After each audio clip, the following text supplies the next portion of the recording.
Resistencia de materiales 2, grupo número 2. Son el grupo número 2, ¿no? Sí, ingeniero. Sí, Inge. Sí, Inge. Inge, esta vez somos.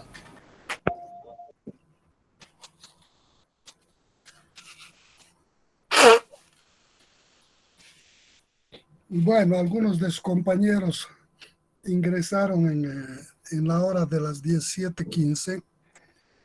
Por un error envié el link de la clase al grupo 2 y resulta que eran pocos y más bien que alguno de ustedes me hizo dar cuenta que el link no había mandado al grupo 1 sino al grupo 2. Pude corregir, naturalmente, disculpas por esa molestia que les he causado, y más bien también los del grupo 1 estaban esperando todavía, aunque ya seguramente pensando que no había clase, algo, ¿no? Pero hemos corregido. Entonces hoy estamos con el grupo 2 y vamos a continuar nuestras clases. Estamos viendo lo que es uniones roblonadas. Hemos visto en la última clase uniones roblonadas bajo carga axial directa. Hemos hecho aplicaciones numéricas. Y dentro de la clasificación que hicimos,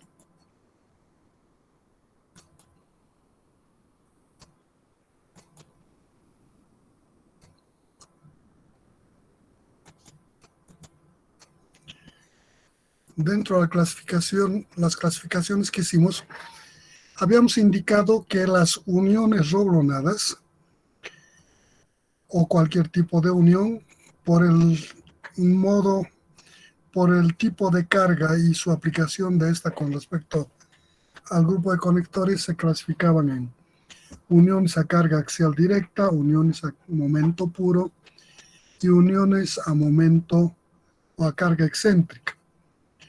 Entonces estamos haciendo uniones roblonadas. Hemos hecho a carga axial. Vamos a hacer a momento puro y luego a carga excéntrica. Para eso voy a compartir con ustedes un material preparado para este propuesto.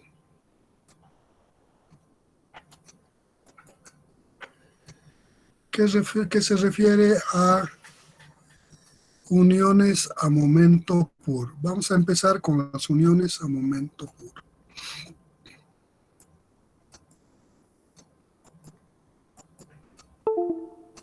Ahí tenemos.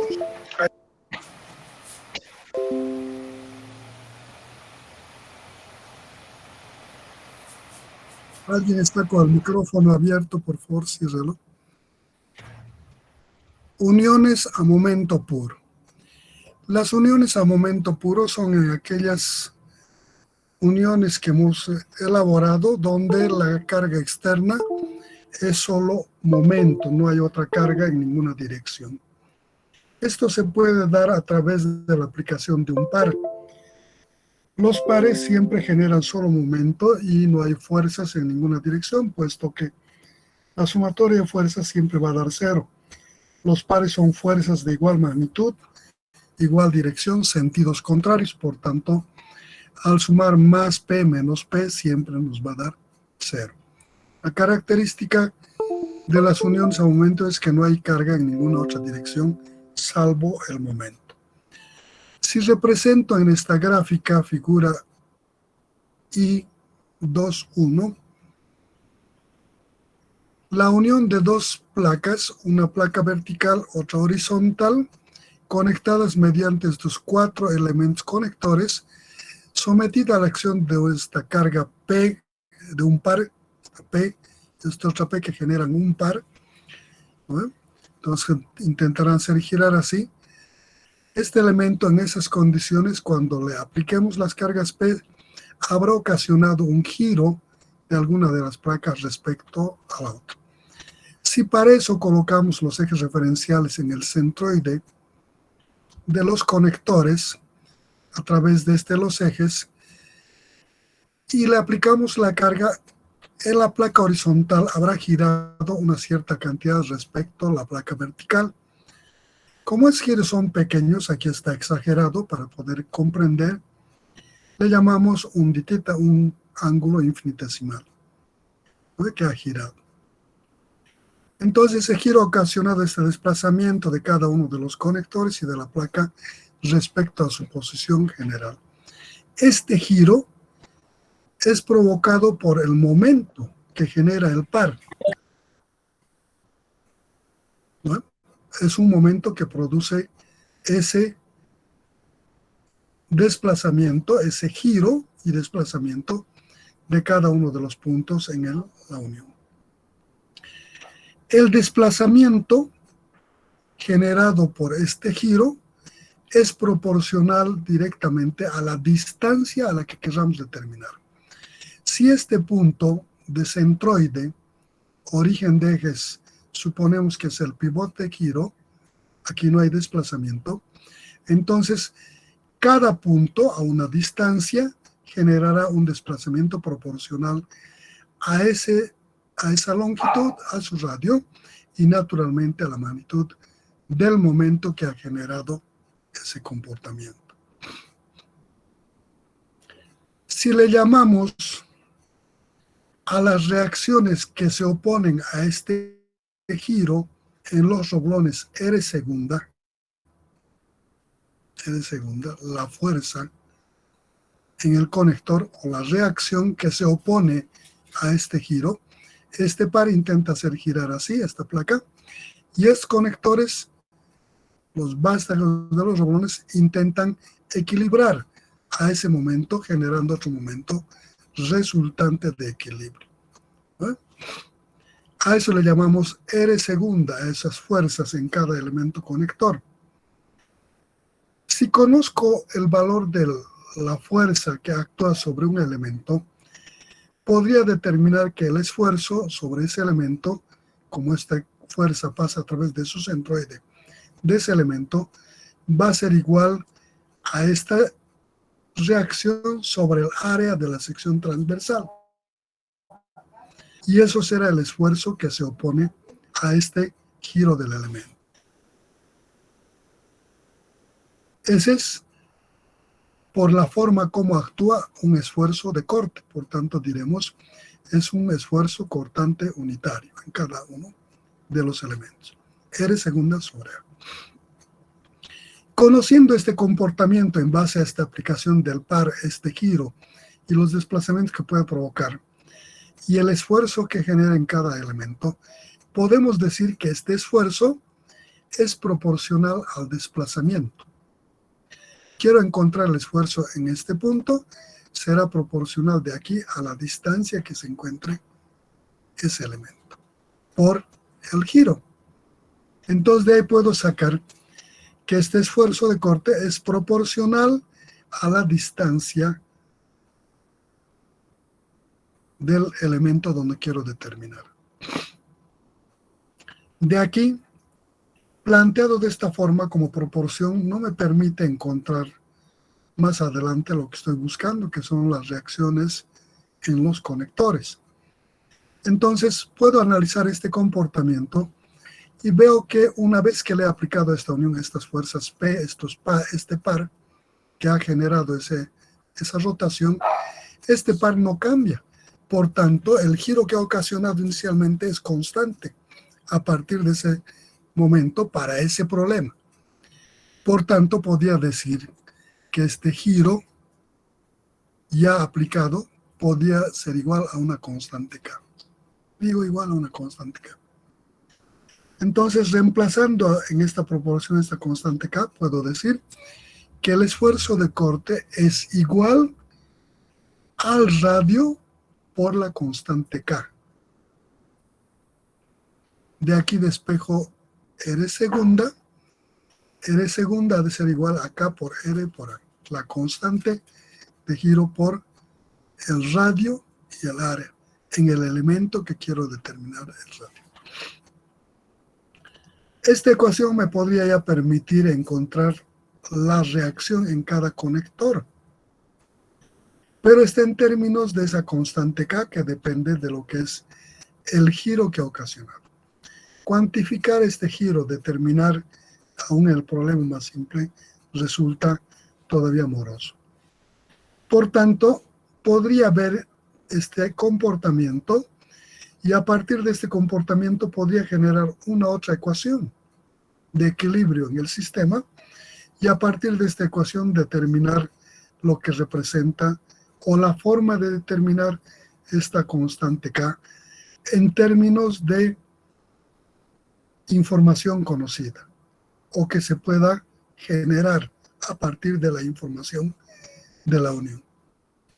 Entonces digo que este momento externo que me genera, que es P por E, la excentricidad por la carga, es el momento que intenta hacer girar, es el momento M, ha de ser igual a la suma de los momentos R segunda 1 por R1 más R segunda 2 por R2 más R segunda 3 por R3 más R segunda 4 por R4 por el radio. En términos generales, puedo decir que el momento es igual a la sumatoria de los momentos que me generan las fuerzas de reacción en cada uno de los conectores. Ecuación que plasmo de esta forma. De esta ecuación despejo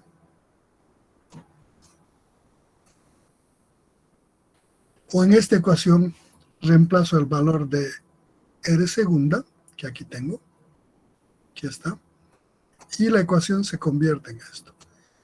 Momento sumatoria de K por R al cuadrado, esta R con esta R al cuadrado por A. Ahí tengo el momento. Reemplazando esto.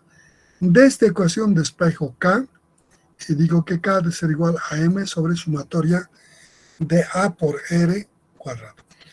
Entonces aquí puedo analizar que esta constante K está totalmente definida. Está en función del momento, de la magnitud para ese problema, el área de cada elemento conector y sus radios que dependen de la distribución del arreglo geométrico de distribución de los rublones. Totalmente cuantificable. Conocido el valor de K, podía reemplazar en esta ecuación de la resultante y encontrar la resultante en términos de la reacción en el roblón en términos totalmente cuantificables. Entonces aquí reemplazo este valor y digo K sobre sumatoria de AR cuadrado por R por A igual a R segunda. Ahí tengo. Ecuación que me permite determinar la reacción en cada uno de los roblones. Si quiero calcular para este elemento 1, será R segunda 1. El momento es general para todos. Este será R1 y este será A1. Y aquí será la suma de esta área por esta R, más esta área por esta R, más esta área por esta R al cuadrado, más esta área por esta R al cuadrado. Ecuación que nos permite determinar la reacción en cada uno de los elementos. Conectores en una unión a momento puro. Prosiguiendo, también habíamos visto en la clasificación que habían conexiones a cargas excéntricas. Una conexión a carga excéntrica es aquella en la que la línea de acción de la carga o la carga no pasa a través del centroide de conectores, como esta figura. Dos elementos, placas unidos, A y B, mediante estos conectores roblones, la carga aplicada en este punto, prolongo su línea de acción, pasa por este lado. Vemos que el centroide está lejos de esta línea, por tanto hay una excentricidad. Esta excentricidad siempre es perpendicular a la línea de acción de la carga. Entonces aquí, esta es una unión a carga excéntrica. El análisis de uniones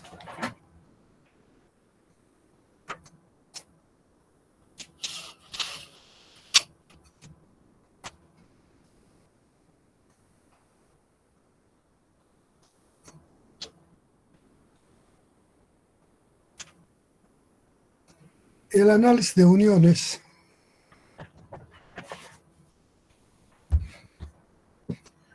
a carga excéntrica.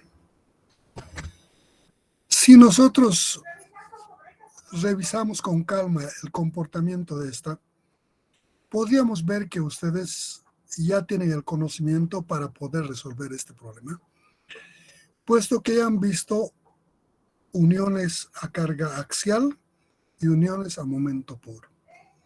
Este problema podríamos descomponer o podríamos plantear un sistema equivalente a este elemento.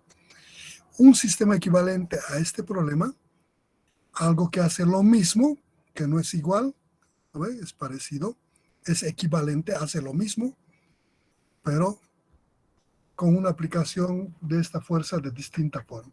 Entonces, si yo tengo la unión aquí y luego le traslado esta fuerza aquí al centroide, siempre puedo trasladar una fuerza de un punto a otro en forma paralela. Dice que el traslado de una fuerza de un punto a otro en forma paralela debe ser trasladado la fuerza con todas sus características. Eso quiere decir magnitud, dirección, sentido, ¿no? O sea, agarro esto y le pongo aquí. Ahí está. Cuando traslado una fuerza de un punto a otro en forma paralela, dice, debo trasladar la fuerza y el efecto que causa su traslado. Cuando traslado esta fuerza aquí, esta genera un momento. Entonces, al trasladar esta fuerza aquí, debo también plantear el momento. Este problema 2 hace exactamente lo mismo que este problema 1. Por tanto, decimos son sistemas equivalentes. En este sistema equivalente 2, en este sistema que hace lo mismo que este problema original, pensando en la aplicación de las metodologías que hemos visto de carga axial y momento puro, podría plantear otro sistema equivalente a este, compuesto de 2 problemas más simples. Entonces digo, este va a ser igual a 2 problemas simples en su equivalencia. Entonces agarro primero con la carga P, ahí está, la carga P, más el momento, aquí el momento. Este sistema es equivalente a este y también a este. Estos 3 sistemas son equivalentes, hacen lo mismo. Por tanto, cuando yo le aplico esta carga P, que pasa por el centroide, este convierte en el caso de una unión a carga axial. Está pasando por el centroide. Su línea de acción pasa por el centroide. Carga axial. Por tanto, en esta carga axial, esta carga se divide entre el número de roblones y se multiplica por su área de cada uno de los roblones. ¿No? Es fácil. Si los roblones son del mismo diámetro, es directamente dividir este en el número de roblones. La carga es la misma. Si son diferentes, dividimos esta carga entre el área total de los roblones y le multiplicamos por cada roblón para saber la fuerza que le corresponde a cada roblón, ¿no? Totalmente definido. En este otro caso, solo hay momento, no hay fuerza externa diferente al momento. Por tanto, ese es el caso de momento puro. Entonces, puedo determinar estas reacciones aplicándole la reacción que hemos determinado para el caso de momento puro. En el caso de momento puro, hemos dicho que la reacción R segunda es igual al momento por R por A sobre sumatoria de áreas por R al cuadrado. Y le aplicamos eso para cada elemento, porque aquí solo hay momento, ¿no? Entonces, las reacciones en cada elemento de las R segundas van a ser perpendiculares al radio.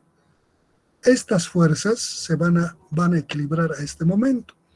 Por tanto, para generar este momento interno que equilibre este momento externo, estos radios son perpendiculares a la línea de acción de la fuerza. O estas fuerzas son perpendiculares a su radio, del centroide al centroide del conector. En cada caso. Y el sentido del momento será contrario al momento que estamos aplicando. Este es el momento externo. Esto debe ser equilibrado por los momentos que generan los rublones. Por tanto, los momentos en los rublones serán en este sentido. Este por este brazo gira en este sentido. Esto en este brazo gira en este lado. Este por este brazo. Esto por este brazo en este sentido. Entonces digo aquí, este momento ha de ser igual a la sumatoria de R segunda A por RA más R segunda B por RB más R segunda C por RC más R segunda D por RD. ¿Ah? Entonces, de esta forma podemos plantear, una vez que hemos determinado estas reacciones en cada elemento, vamos a ver que estas reacciones no tienen ni la misma dirección ni el sentido. Por ejemplo, veo este elemento B. Este elemento B tiene su reacción prima en esta dirección y de esta magnitud. Esta dirección y este sentido. La reacción en B debido al momento tiene esta otra dirección y este otro sentido. Por tanto, en este elemento, para encontrar la resultante de estas dos reacciones, debo descomponer estas, o si encuentro alguna metodología de composición de estos vectores, tomando como vectores, podría hacerlo en forma directa. Una forma simple es descomponer esta en sus componentes en X y en Y. R segunda, R prima B en X, R prima B en Y, aquí, R segunda B en Y, R segunda B en X. Luego de tener en la misma dirección, sumo los de la misma dirección, ¿no? Tomo positivos en el sentido de los ejes X y Y, entonces este es más R' BX, este es el otro sentido, menos R segunda BX, y ya tengo la fuerza en la dirección X. Dependiendo cuál es mayor, se impondrá el mayor. Luego, más R' BY, este hacia abajo, menos R segunda BY. Hago la suma y también la resultante dependerá de cuál es mayor para que sea así o así. Y tengo dos fuerzas en la dirección X y Y. Una vez que tengo estas fuerzas en dirección X y Y resultantes, lo que tengo que hacer es componerlos. Aplico Pitágoras, ¿no? Y directamente digo que la resultante de esta fuerza ha de ser igual a raíz cuadrada del R, aquí la resultante de este es resultante en B en 1, X, resultante en BX al cuadrado, más la resultante en BY al cuadrado, raíz de eso, y tengo la resultante en cada uno de estos renglones. Es la metodología. Una vez que tengo la resultante en cada uno de los renglones, procedo a determinar lo que me han preguntado, hasta ya está resuelto. Naturalmente hay pasos intermedios que hay que dar para determinar como la excentricidad, el centroide, algunos elementos. En la siguiente página estoy mostrándoles algunas metodologías. Por ejemplo, determinar el valor de la R', en el caso más general.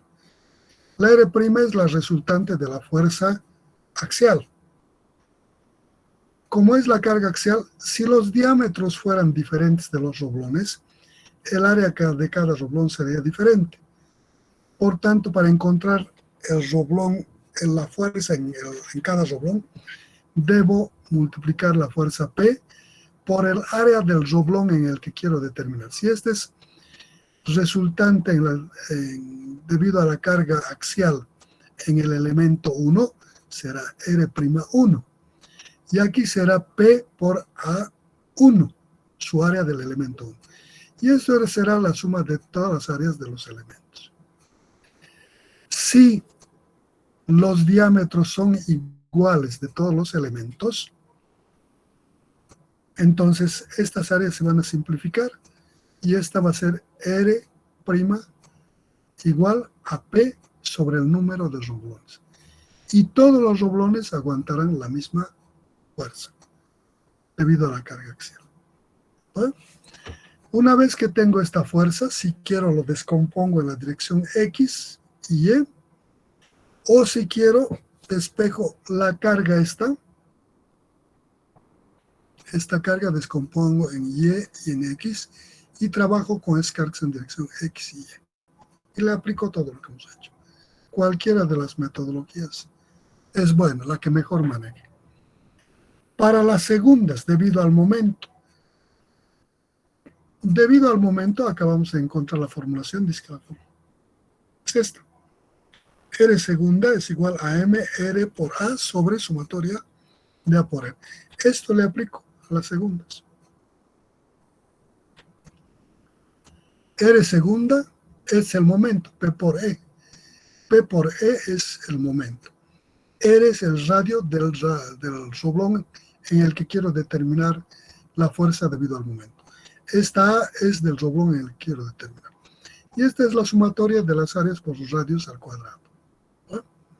Entonces, calculo de esta forma.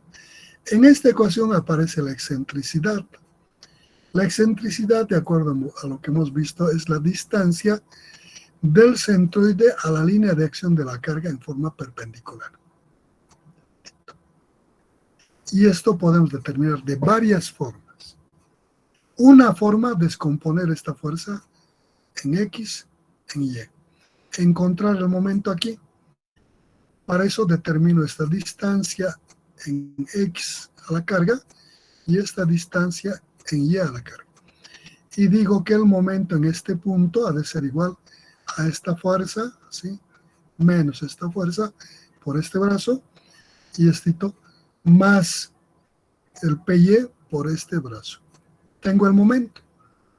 Si tengo el momento, este momento es igual a esta fuerza multiplicado por esta E. De ahí despejo esta E, conozco P y encuentro el valor de la excentricidad. Una forma. Otra forma, generar relaciones triangulares. Esto uno con este punto, este con otro. Este triángulo busco alguna equivalencia en algún otro triángulo con este triángulo. Y de ahí de estas relaciones de triángulos podía encontrar este valor. Una otra segunda forma. La otra es aplicarle vectores. Si encuentro la forma de determinar este valor, le aplico distancia entre dos puntos, vectorial, ¿no? Que no es muy fácil determinar este punto, es más complicado, pero encontrar este punto es muy fácil. La otra es aplicarle geometría analítica. Ustedes son expertos en la geometría, porque han hecho todo un semestre de analítica, ¿no? Entonces conocen que la distancia de un punto a una recta en forma perpendicular se puede determinar con esta ecuación. Aquí está. Esta es la ecuación de la recta de la carga. Esta línea axial, aplicada en este punto.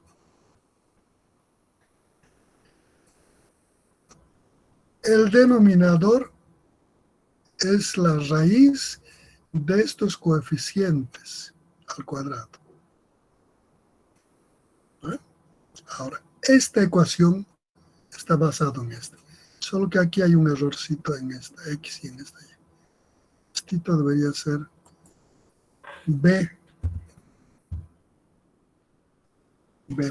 y esto debería ser UP. Después les explico por qué. Entonces, esta ecuación para determinar esta ecuación de esta recta, conozco las coordenadas de este punto y conozco las coordenadas de este punto, que es el centroide. Ambos deben estar relacionadas a un mismo punto de origen. O tomo este, para el caso que estoy haciendo, está tomado aquí al origen, este era el eje X, el eje U y este el eje B. Por tanto, esto está determinado con esta distancia U y la distancia Y. Las coordenadas están en UB. G por centroide. Y de la carga, esto va a ser UP y esto va a ser BP.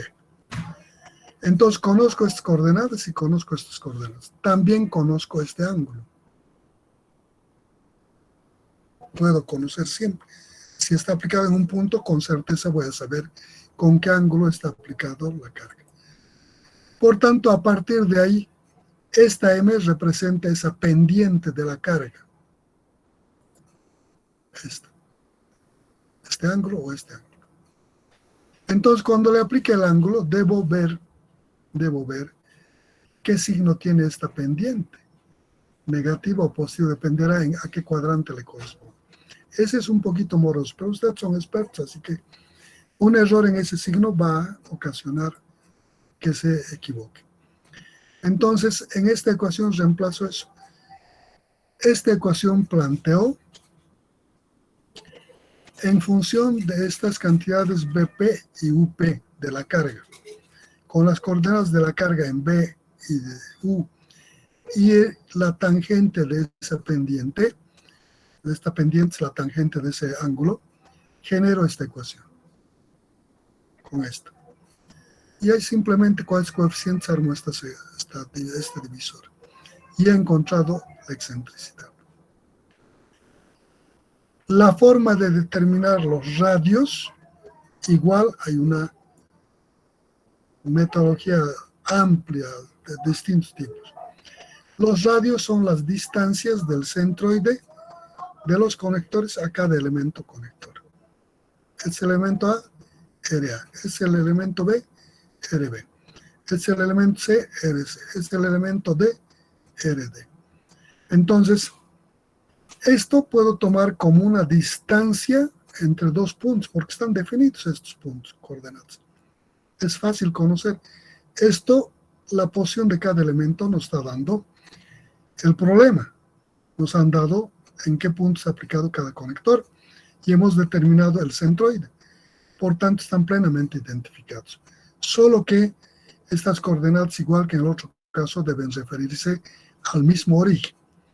Entonces, si conozco las coordenadas de este punto y digo, este radio va a ser la magnitud del vector desplazamiento entre este punto y este punto. ¿No?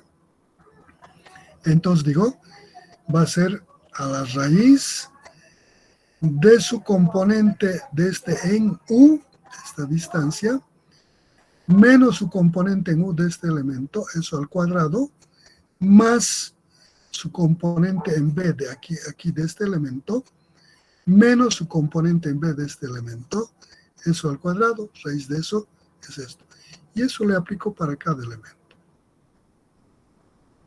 Y de esa forma le he aplicado vectorial de la forma más simple, encontrando la distancia R. Y eso puedo calcular para todos los elementos. ¿Vale? Ahora, aquí estoy planteando también la posibilidad de encontrar los R segundas X, R segundas Y, no resolviendo con esta ecuación, sino más bien adecuando esta ecuación a los casos de ecuaciones en direcciones X y Y. ¿Qué hago para esto? Simplemente en esta ecuación, esta fuerza la descompongo en X y en Y. Y trabajo con las descompuestas en X y Y. Aquí digo R segunda en X ha de ser igual a P por E, por Y, por A. Esta Y es la distancia del centroide al elemento en el que quiero determinar. Del centroide. Y esto es la sumatoria de A por estos cuadrados perfectos. O sea, su posición del roblón en X y Y al cuadrado. En Y, igual a esta ecuación, esta P es la carga, esta es la excentricidad, P excentricidad. Esta X es la distancia del centroide al roblón en el que quiero determinar esta fuerza. Esta área, el área del roblón en el que estoy determinando. Si es en el roblón 1, será A1, será X1. Y esto es sumatoria de las áreas que multiplica a X cuadrado más Y cuadrado. del roblón 1 más del roblón 2 más el roblón 3 del n roblones. O sea, la descompuesta. Si no quiero hacer de esta forma y descomponer, podría aplicarle esto. Una vez que tengo, por cualquier metodología, las fuerzas resultantes por el momento en X, en Y, y de la carga axial en Rx, R'X, R'Y, lo que hago es hacer una sumatoria de fuerzas en la misma dirección. Las en X las sumo, supongo positivos en este sentido, positivo, y a este lado negativo, abajo negativo. Con esa convención hago la sumatoria y determino la resultante de fuerzas, ya no primas ni segundas, sino la resultante en el roblón 1 en la dirección X, la resultante en el roblón 1 en Y. Para encontrar la resultante en el roblón 1, digo roblón 1, raíz de esto al cuadrado más esto al cuadrado. Y tengo la resultante. Aquí está haciendo la composición directamente con estos valores. Esto, que puede ser más menos esto, más menos al cuadrado, más esto, más menos esta cantidad al cuadrado, que es lo mismo que un paso de composición, solo composición vectorial, Pitágoras también. ¿Bueno? Y de esa forma hemos determinado la resultante de la fuerza en el elemento roblón con carga excéntrica, por cualquiera de los métodos, descomponiendo la carga o en forma general, pero en todos los casos hay que descomponer las fuerzas. Ahora, cuando llegamos a esta posición en la que tenemos las resultantes de fuerzas en los roblones por carga axial y por momento, como no están en el mismo lugar, como no tienen la misma dirección y sentido cada una de estas, hay que determinar su dirección de estas está totalmente identificado con esta. Tiene la misma dirección, solo sentido contrario. En esta, para encontrar la dirección, lo que se hace es encontrar este efecto del momento, este radio, y esta siempre va a ser perpendicular a este radio. Entonces eso se relaciona con los ángulos que pueden formar estos triángulos, y ahí saca la dirección y se busca una similitud de uno de los ángulos estos definidos aquí, y con eso se encuentra su componente en X y en Y. Luego se hace la sumatoria, que son pasos que hay que dar adicionalmente. Esa es esta metodología. Si hay alguna cosa hasta aquí me dicen. Sí. Hemos terminado uniones roblonadas a carga excéntrica.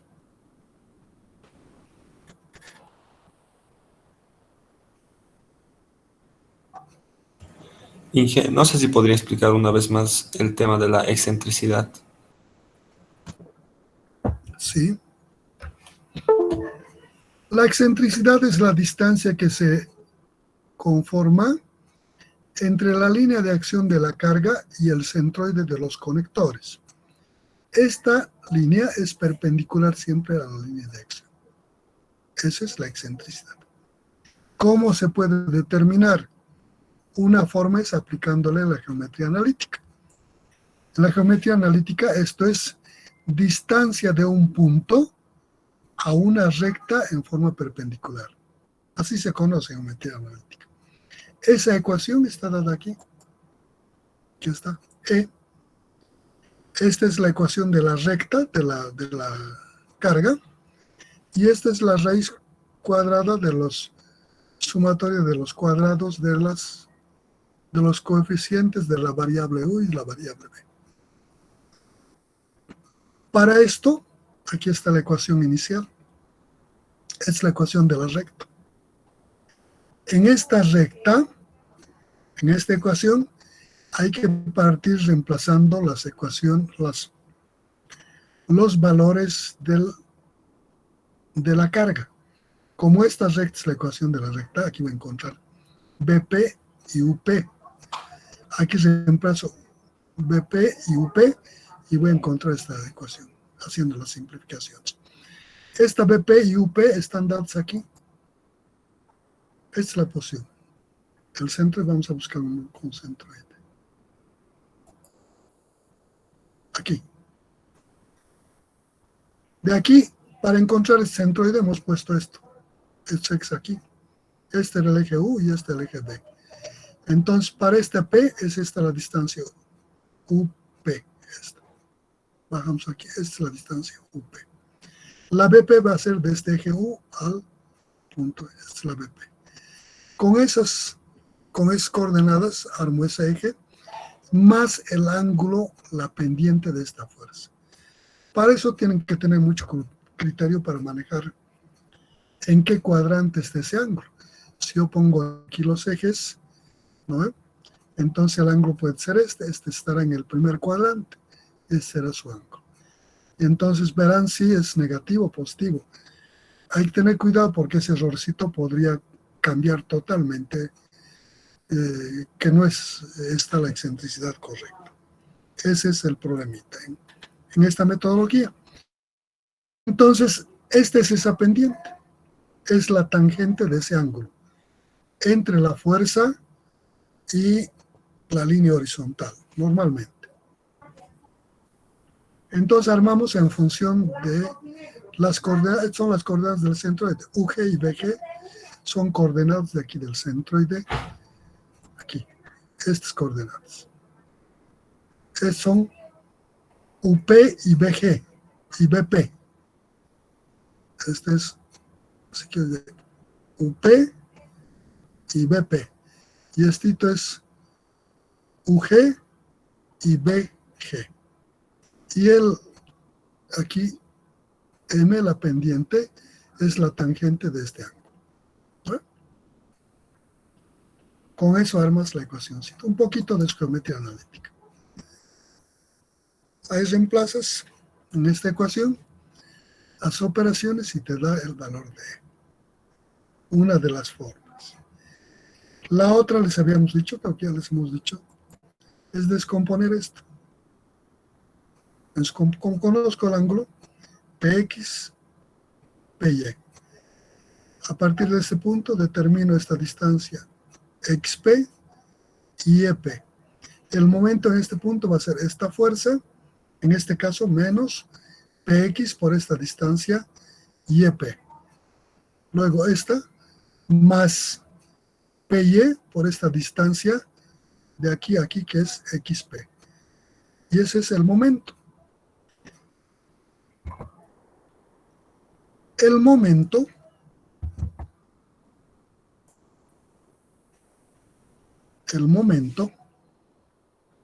este momento es así, ¿no? Que acabo de calcular, pues esta fuerza. Una vez que tengo el momento, sé que el momento es igual en función de la excentricidad P por E. Sabes que P por E es el. Como ya conozco este momento, es igual a P por E. P es conocido. Ya le despejo E y tengo la excentricidad. Trampeando, naturalmente. Pero puedo hacer. Nada me dice que no debas usar ese método, si quiero uso. ¿No? Entonces, algunas veces esta metodología es más simple. Otros hacen estito, encuentran este triángulo con este otro, ven el comportamiento y relaciones de triángulos y pueden encontrar a partir de eso también esta distancia. No son los únicos métodos. También como una distancia entre dos puntos, vectores, como hemos encontrado para esto. El problema para eso en esta metodología es determinar las coordenadas de este punto. No es simple. Eso es más complicado, esta posición. Debe cumplir esta condición de perpendicularidad para que esto se cumpla. Eso es la excentricidad. Cualquier método, menos bola de cristal, que es bola de adivinanzas, ¿no? Menos esa. Cualquier método que apliquen está bien, mientras no esté reñido con la con el conocimiento que le estén aplicando. ¿Alguna otra cosa?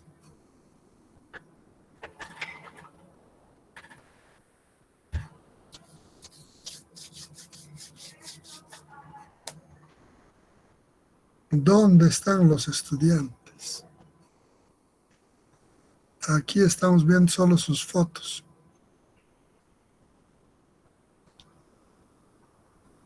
56 fotos.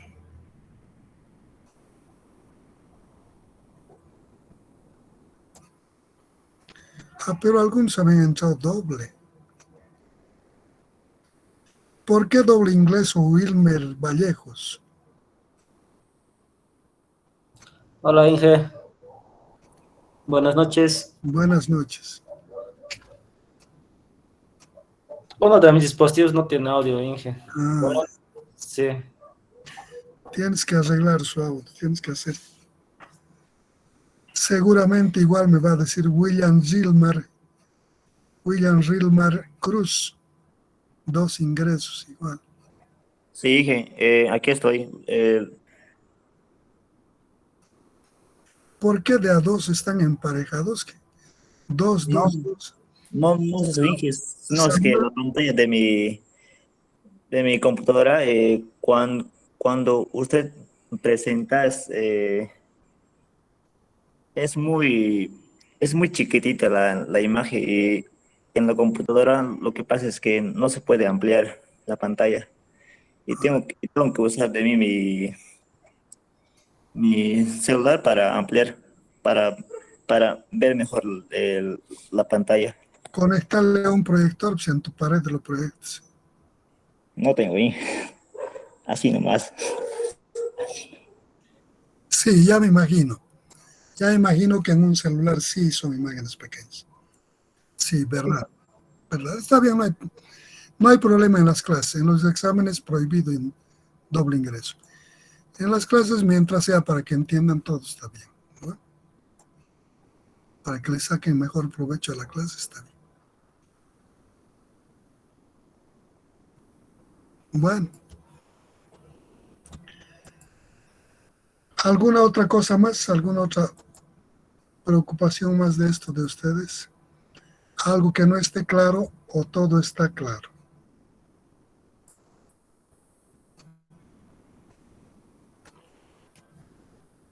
Nadie dice nada. Ni claro ni no claro. ¿está claro, Inge? Ni entendido ni no entendido. Está entendido, Inge.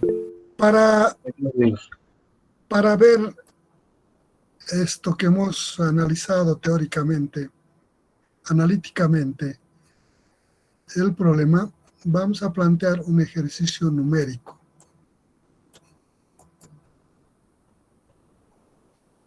Ahí está el ejercicio numérico. Dice, en la unión roblonada figura RCE1, cuando el diámetro de los roblones es 0,8 centímetros, A, esta es distribución de los roblones, está dada A, B, C, HP, BP, están dados. Estas dimensiones de la posición de la carga de los roblones están ahí dadas. Referidos a los ejes X y Y, esfuerzos de tensión, dice 2.800 kilogramos centímetros cuadrados, de corte 1.500, de apoyo 2.000 kilogramos centímetros cuadrados. Determine la carga máxima que puede soportar la unión por el método general y carga P. Entonces, dice que determinemos esta magnitud de esta carga máximo, el máximo valor de P que puede tomar esta unión en condiciones de soportar, ¿no? Que no colapse. Cuando hemos unido la placa A con la placa B, con estos 9 roblones distribuidos de esta forma, dadas las posiciones. En la solución del problema, el primer paso es, naturalmente, a veces este enunciado solamente va, no a esta figura.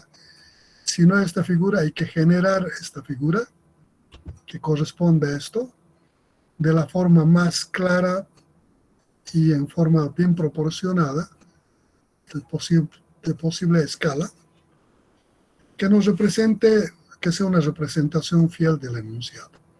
Una vez que tenemos eso, procedemos a colocar ejes referenciales. Aquí está. Los ejes referenciales yo los llamo U y B. Ustedes si quieren los llaman otra cosa, pero es bueno que se vayan acostumbrando a manejar unas variables de referencia. U y B. U le llamo al eje horizontal y B al eje vertical de referencia. Estos ejes, por conveniencia, los coloco aquí. Puedes colocar donde tú quieras, pero debes tomar en cuenta que el colocar en un punto en otro el origen te causará algún problema o te facilitará más. Es bueno que todo el esquema caiga en un solo cuadrante, de tal forma que no me complique el que aparezca con distancias negativas. Entonces, por esa razón tomo en este punto. Podría haber tomado en este elemento también, en el reblón 7 también, ¿no? Pero he tomado aquí. Una vez que tomo eso, determino el centroide de estos conectores. Como estas son secciones circulares, son elementos conocidos, referidos a estos ejes, entonces le aplico ejes paralelos, o Steiner, y dice que el centroide en una figura plana es igual a la sumatoria de las áreas por sus distancias en U, sobre la sumatoria de áreas. ¿Qué quiere decir eso? Que cada elementito por su distancia en U, este es U1 por área 1 más U2 por área 2 más U3 por área 3 más U9 por área 9, así hasta el área 9, sobre área 1 más área 2 más área 3 hasta el área 9.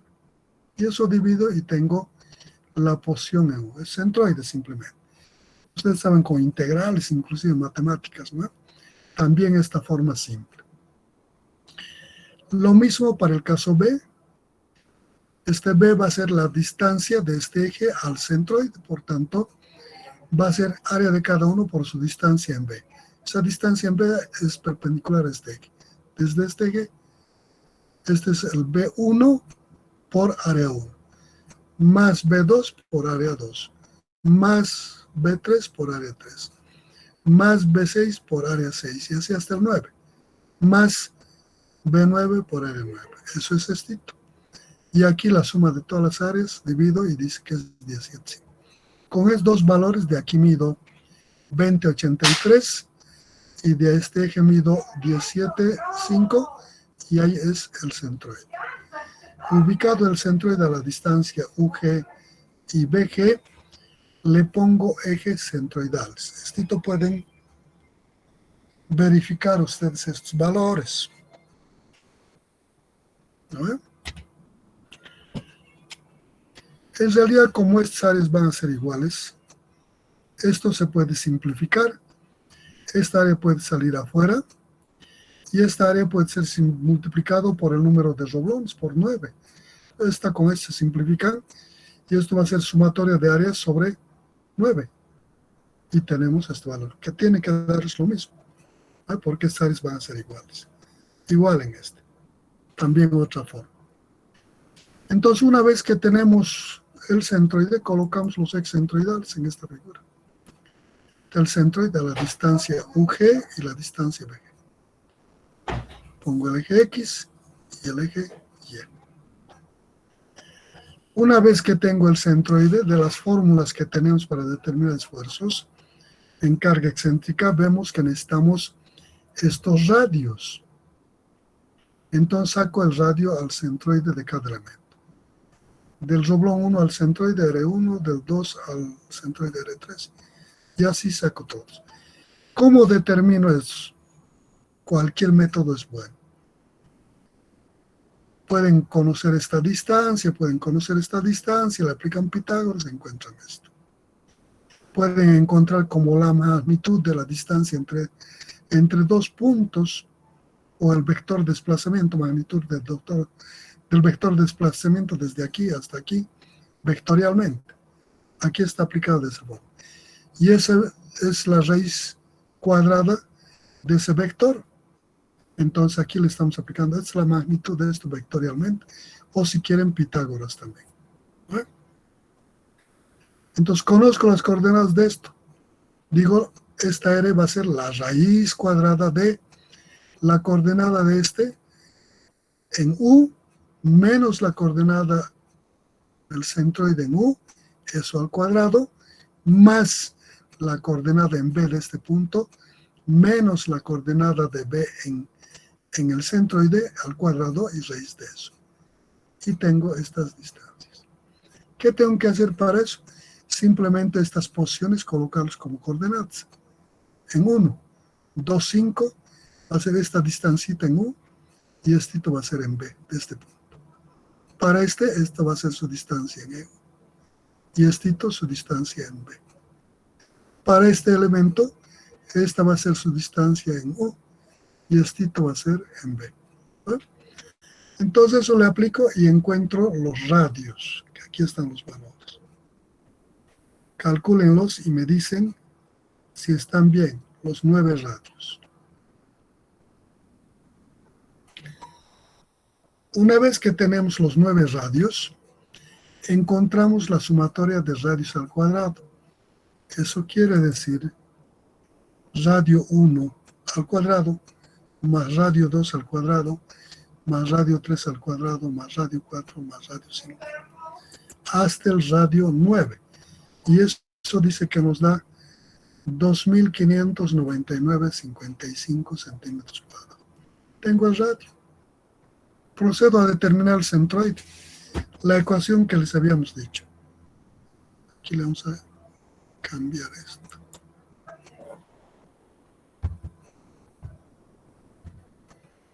BP UP.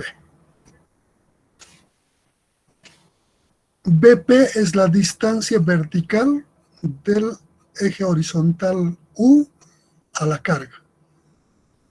BG es la distancia vertical del eje horizontal U al centroide. Hemos calculado por más arriba. M es la pendiente del ángulo que conforman el eje horizontal con la carga. ¿No? Esa pendiente determina ese ángulo, le encuentras su tangente, éxito es. UP, la distancia del eje vertical B a la carga.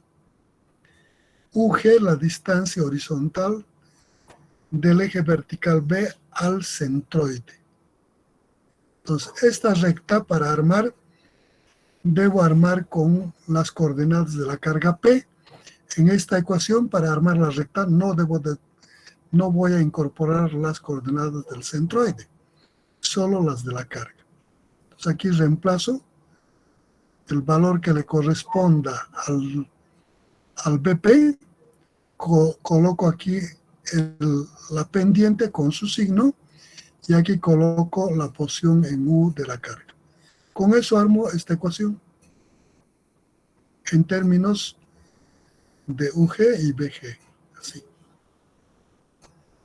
Con estos coeficientes del UG y del BG, que es A y B mayúsculas, armo esta raíz A al cuadrado más B al cuadrado, raíz de eso, para el número. Hago operaciones y saco la excentricidad. En esto tiene que ver mucho el signo de esto. Un error aquí es fatal. Tienen que manejar con fluidez lo que son, en qué cuadrante se encuentra esa carga, referido a los ejes que estás manejando, ¿no? Entonces de ahí tienes que partir.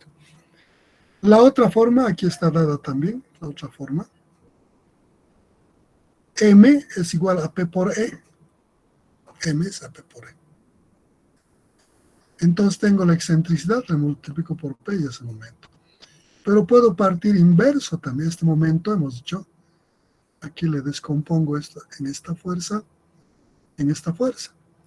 Y el momento aquí va a ser menos esta fuercita multiplicado por este brazo.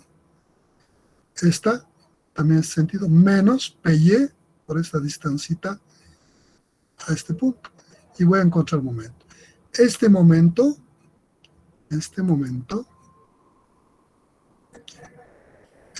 que ahora que he encontrado es igual a P por E. P es conocido. Entonces le despejo E y tengo el momento. ¿No? Otra forma de determinar la excentricidad. Y las formas que quieran, el que mejor ustedes manejen. Entonces con eso determinan, ahí está el valor. En ambos, por cualquier método que hagan, la excentricidad siempre debe darles este valor para este caso, ¿no? En particular. Hemos determinado la excentricidad, tenemos los radios. Nuestro problema es así.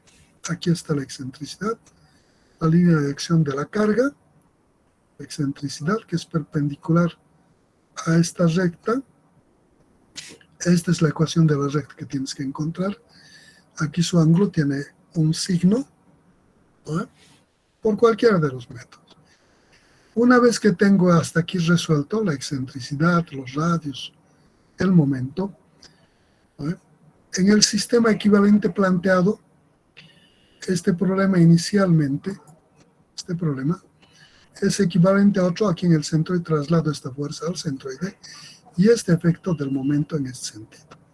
Es un sistema equivalente que aquí, ¿dónde estamos planteando?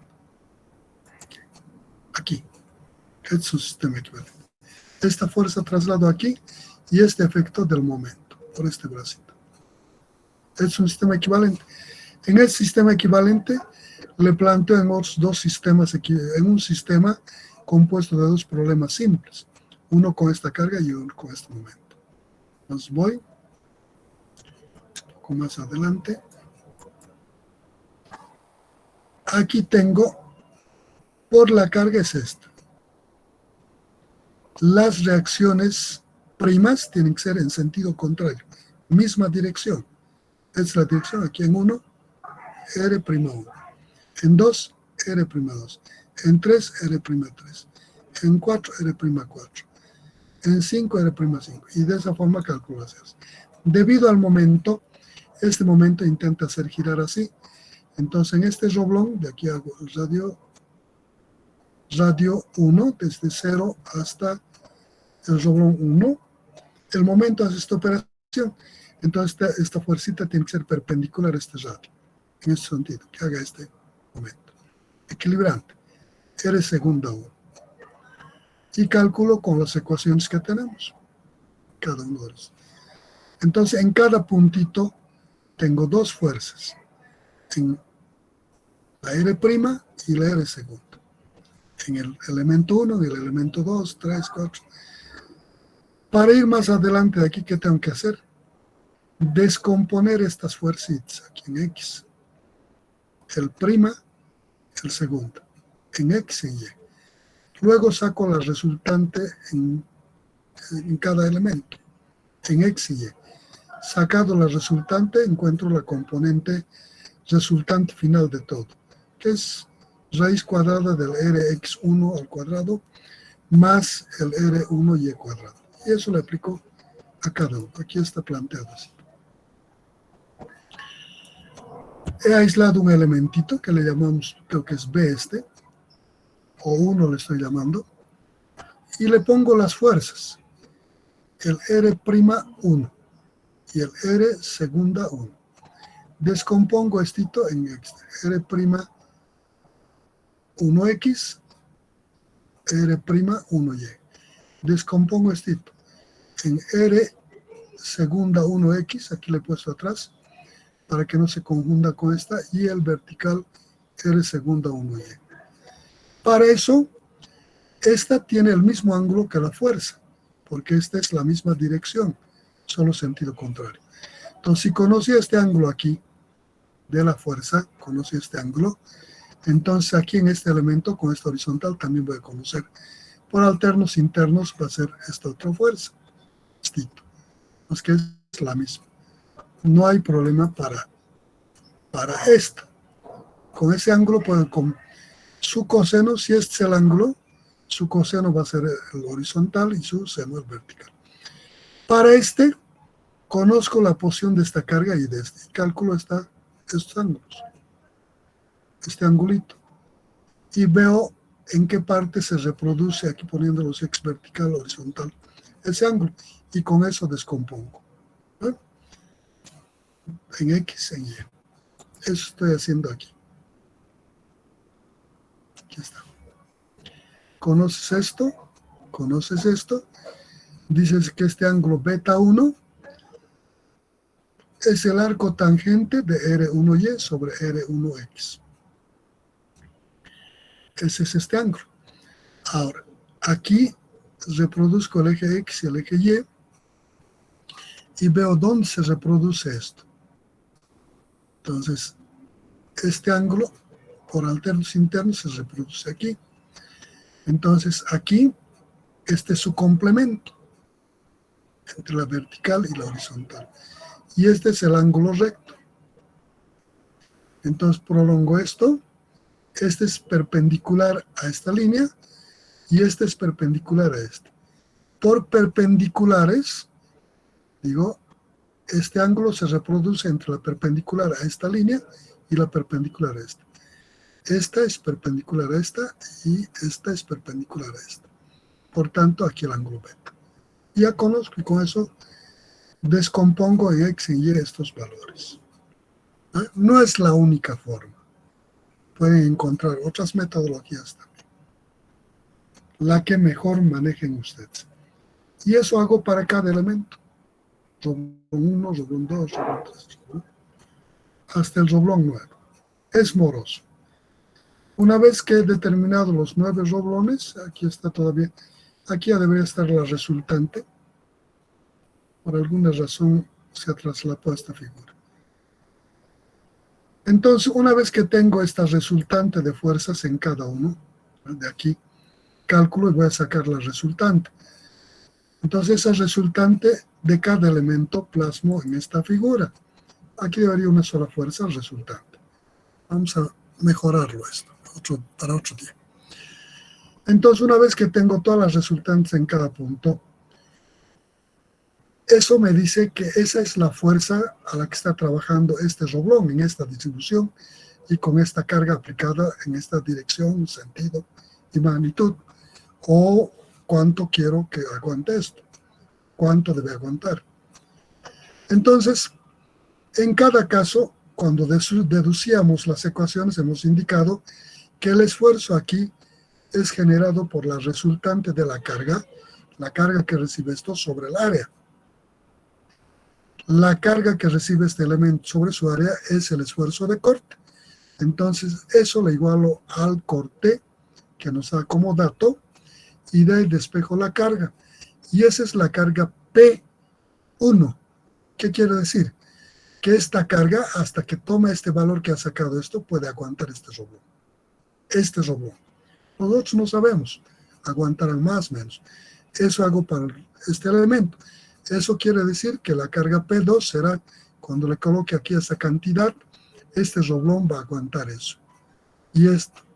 Y para cada uno calculo eso. Aquí calculado de esa forma tengo para la roblón 1, roblón 2, roblón 3, hasta el roblón 9. Y los valores del roblón 1 es 1900 y del roblón 9 2693,68.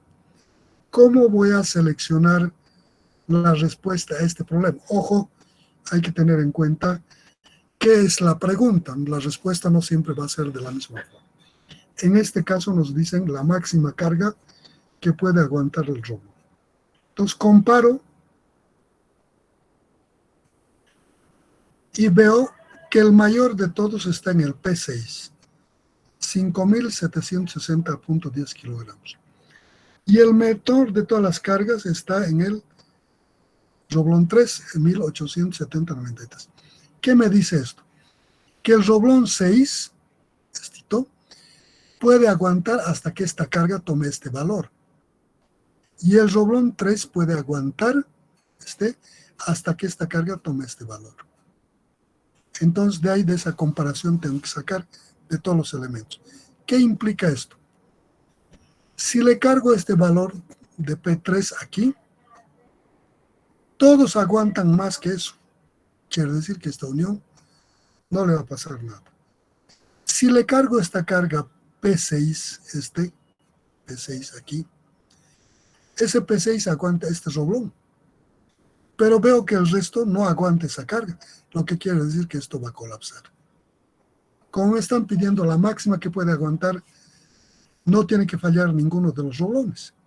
Entonces, esta carga soporta el P3 y el resto aguantan más que esto, lo que quiere decir que esta es la máxima carga que puede soportar la unión, ¿no?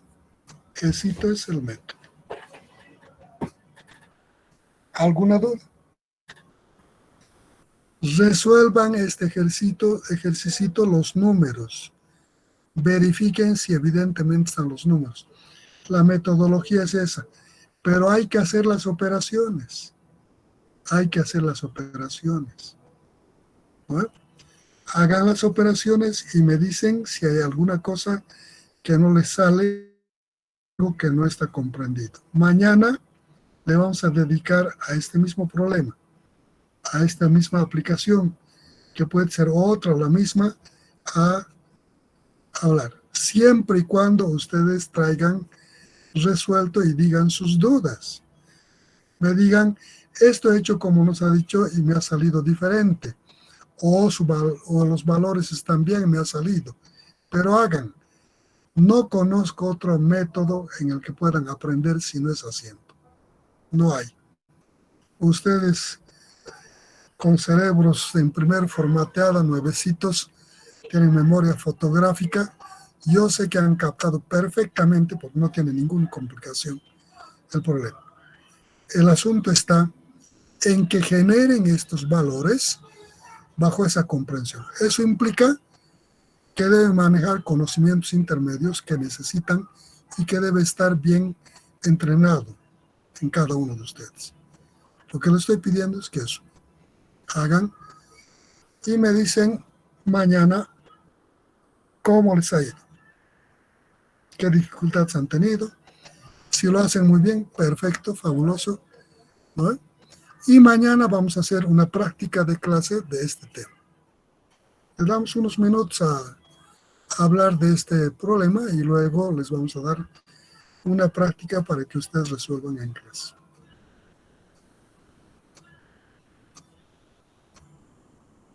¿Está claro? Inge, Escucho. ¿Alguien más quiere decir algo? Nadie. Entonces nos vemos mañana.